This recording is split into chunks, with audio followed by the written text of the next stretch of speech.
Peu d'occasions, mais des occasions très franches de part et d'autre, dans ce 7e tour hiérarchiquement parfaitement équilibré entre Cugnot et Perpignan-Cany. Et ce sont les Languedociens qui initieront les hostilités dès la 5e minute, en touchant du bois sur un superbe enchaînement. Les débats resteront équilibrés tout au long d'un premier acte, où le public cugnalais croira en l'ouverture du score sur une action confuse consécutive à un coup de pied arrêté, où le corps arbitral n'estimera néanmoins pas le franchissement de la ligne par le ballon. 10 minutes plus tard, c'est Perpignan qui ouvrait la marque, Marginet profitant d'un ballon cafouillé par l'axe central cugnalais.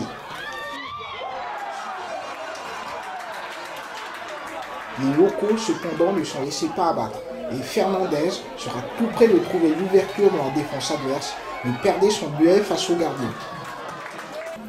La seconde période verra dans un tout premier temps quelques espaces, dont profiter les visiteurs, notamment Martas ou Marginet, pour mettre sous pression la défense cugnalaise.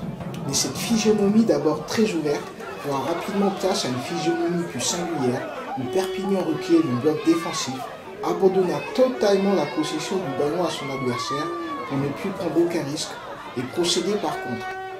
Une tactique finalement payante, puisque les Hauts-Garonnais, certes pugnaces et enthousiastes, n'inquiéteront guère leur adversaire en dépit de leur énorme débauche d'énergie. Et c'est au contraire Diakité qui verra les ballons les plus compliqués et sera une nouvelle fois secouru par son montant en fin de match. Au final donc, la déception devait rester cugnalaise, et en dépit d'avoir pu y croire jusqu'au bout, le parcours des coéquipiers de Benoît Fernandez s'arrêtera ainsi au 7e tour de la Coupe de France. De ce match, on remercie bien sûr les dirigeants publics